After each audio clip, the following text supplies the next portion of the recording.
Yo mga idol, kamusta? Sports Talk PH nga pala. Ang update kay Magsayo, pag-usapan natin yan mga idol. Ngunit bago ang lahat ay huwag kakalimutang mag-subscribe at i-click ang notification bell button for more sports talk. So nitong nakalipas na linggo nga lamang po ay nagtrending ang ating pambato na si Olympic bronze medalist Yumir Marcial nang dahil sa nakapagtayo na ito ng kanyang sariling boxing promotion.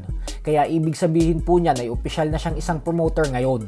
Ayon kay Marcial ay napagdesisyonan niya umano na maging promoter upang makatulong sa mga boksingerong nangangarap sa Zamboanga. At ang isa pa po sa mga unang bibida sa gagawing event ni Marcial ay walang iba kundi ang kapwa niya undefeated Pinoy middleweight knockout artist na si Weljon Mindoro. Subalit ang agaw eksena nga po dito ay dahil nag-comment si Marcial sa post ng former 3 Division Champion Angas ng Pinas, General Casimero, kung saan sinabi nitong "Let's go tol, promote kita sa Zamboanga City." Bagay na sinagot naman ng kampo ni Casimero na "Oh yeah, let's go brother." At dito po ay nagpahabol pa si Marcial ng komento kay Cuadro Alas na mag-usap daw sila. So hindi pa po natin alam kung paano ang magiging setup nito kung sakaling umusad ang paglaban ni Casimero sa promotion ni Marcial.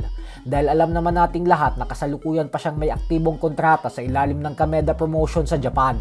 Pero ganun pa man nga po ay magandang balita pa din ito dahil nakikita natin na nagtutulungan ng mga kapwa natin Pilipinong boksingero upang umangat at hindi naghihilaan pababa.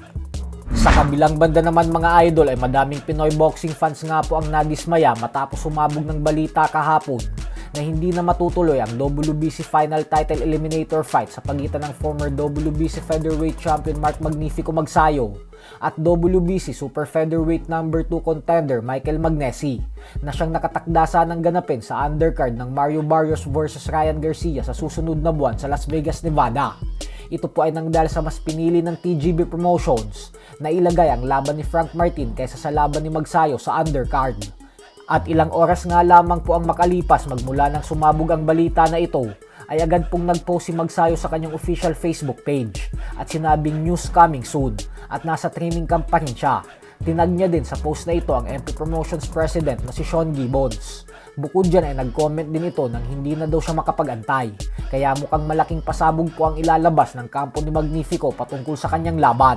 Sa magkaibang post naman ay nag-reply rin sa Magsayo na iba na daw ang makakalaban niya. Kaya naman yan ang inaabangan ngayon ng mga Pinoy fans. Kaya mag-antay lang po tayo ng update na ilalabas ng kampo ni Magnifico patungkol dito. Samantala, hindi na nga po makapag-antay ang former The Ring Magazine Prospect of the Year na si Bruce Carrington para sa kanyang world title fight kontra kay Carlos Castro na siyang nakatakdang ganapin sa undercard ng Teofimo Lopez versus Shakur Stevenson ngayong darating na linggo. Ito na po kasi ang pagkakataon ni Carrington maging isang ganap na world champion dahil paglalabanan nila ang WBC Featherweight World Title Belt. At ayon nga po sa kanya ay hindi pa siya makukontento pag nasungkit niya ang WBC belt sa linggo dahil pagkatapos daw nito ay agad niyang aasikasuhin ang mga unification fight hanggang sa maging isang undisputed champion siya. Yun daw talaga kasi ang pakay niya, ang sakupin ang buong featherweight division. So hanggang dito na lang po muna tayo mga idol.